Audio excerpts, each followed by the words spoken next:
forests are fragmented, when the forests are lost, they are also losing their directions to their survival.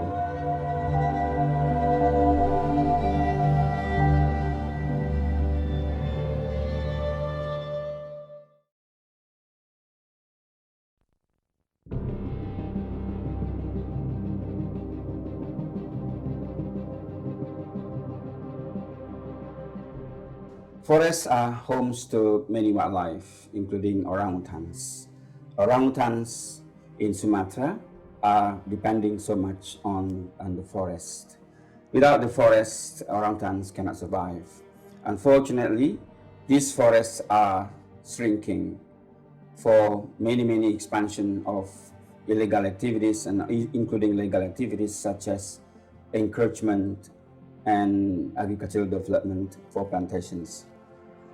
For orangutans, this shrinking forest is very critical to their survival. Without the integrity of this forest, orangutan cannot survive in the long term.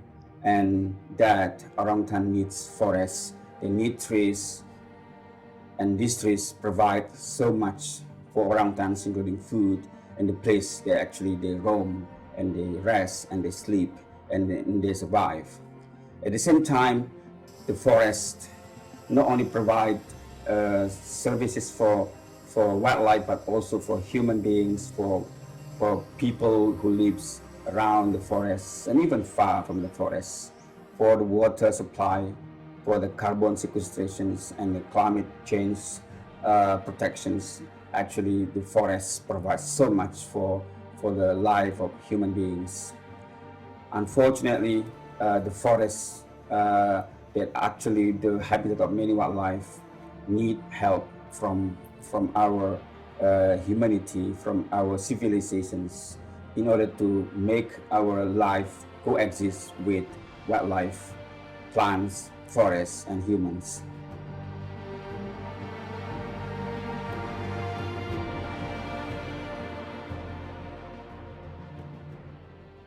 For orangutans in Sumatra, the integrity of the habitat, the forests and the trees are very essential.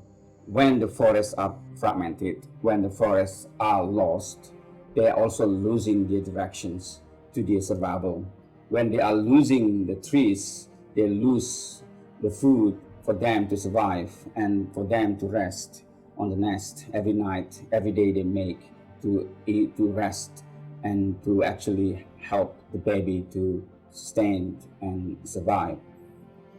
So the forest is really important for the orangutans, and because there is so much disturbance in the forest sometimes, and in many occasions orangutans have to be pushed out of the forest and they come to the farmland and they go to the plantations in search of food in order to survive. In many ways, when they are searching food, when they are foraging to get food for them to survive, they have to face such serious threats such as any action or many mitigation action by local people to scare away orangutans. In that way, conflict is happening. When orangutans actually trying to get food from the fruits that actually cultivated by local people, and local people are trying to even shoot, scare away, or trying to actually throw some things that can harm the orangutans. In many ways, orangutans cannot go back to the forest because the forests were fragmented, and then they had no way to find a path to go back to the forest.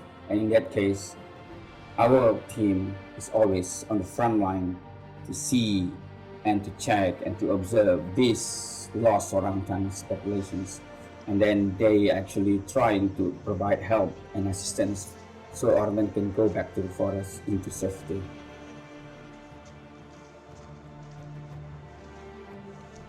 During the rescue operation, our team has to really understand the situation, the risk, and the way we want to make the best efforts for orangutans to be safe for the health aspect and the survival of the orangutans.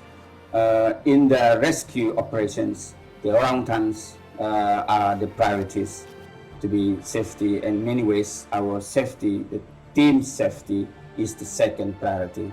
And in order to do that, we have to mitigate and manage the risk properly without any risk that can harm the orangutans. So we tranquilize the orangutans. Prior to tranquilizing, we have to relocate the orangutan into safety so we can tranquilize safely and properly.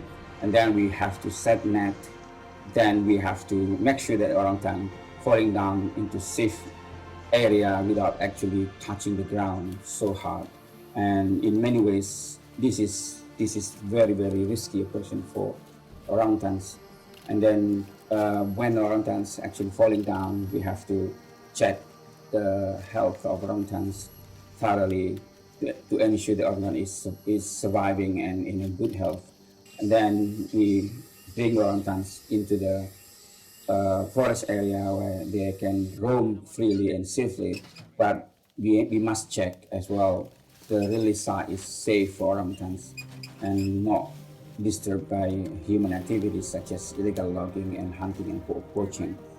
So rescue is the last resort for our team to ensure the safety and survival of the orangutan. They're actually facing such a life-threatening situation. And then in that way, we actually have to do as the last options, and we have to make sure that the best practice for rescuing is on the top of our priority to ensure the survival of the orangutans. And we are very happy to see orangutans being released back to the wild, but at the same time, we are actually sometimes feeling so much concern about orangutans being pushing out of the home, of the place, of their habitat, as to go through such a dangerous situation in plantations. And we want to make sure that this danger is actually being addressed properly so we can prevent conflict, we prevent incidents that lead to the killings of orangutans.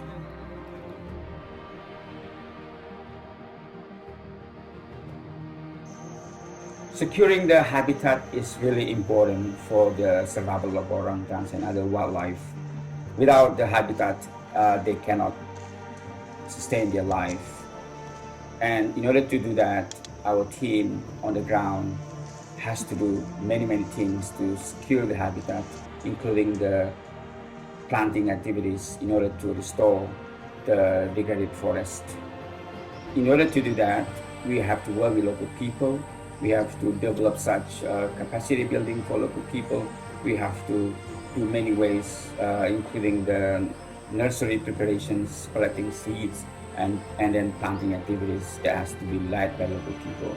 And these efforts have been underway for such a long time. For the last 15 years, the Orangutan Information Center has been doing planting activities, and not just planting, but our team ensure the survival of the trees that we planted. And then the team actually really monitor the growth of the trees. And then at the same time, after a couple of years, 3 or 4 years, many wildlife were returning to our sites, and then our team has the task to monitor the wildlife that returned to the site that we already planted. Previously was just degraded and condemned forests that need to be highly protected, more protected by our team at the same time when we are doing planting trees. And the restoration is the key to our project cycle, when we actually really can showcase the growth of the forest, and we believe that restoration is possible. Bringing back the nature, bringing back the forest is possible. Bringing the trees back to the degraded forest is possible. Replacing palm oil trees, for example, in the forest area is possible. That we actually do many efforts through tree planting, and then we actually very grateful and very appealing when we see many trees that we planted becoming standing forests and becoming new home for orangutans, elephants, even tigers. So we witness that. We witness all this wildlife coming back to our forests. We are witnessing the biodiversity coming back to our forest that was lost, and then now becoming so much useful place for many wildlife, including humans, and then water is coming back to the forest that we actually planted, and then biodiversity is start to bloom, start to grow in such hopeful directions, and then this is really happy to see trees growing up and up, and it become canopy that shelter many species, including orangutans. So Orangutan Information Center is providing training for local people, such as organic farming and improving the productivity of the local people, providing so much assistance to improve the harvest, and at the same time, the local people have more capacity to manage their own resources, and at the same time, when they actually become better in the economy, they are better off in the economy, then they actually not depend so much on the forest. So we need to improve the livelihood that focus so much on their own land without actually necessarily expanding to the forest. Without the people who actually manage and protect the forest will all the time in a dangerous situation, because local people are poor and they have no capacity to improve their economy and their livelihood and their family. So they have to really work hand in hand with the forest and their own livelihood.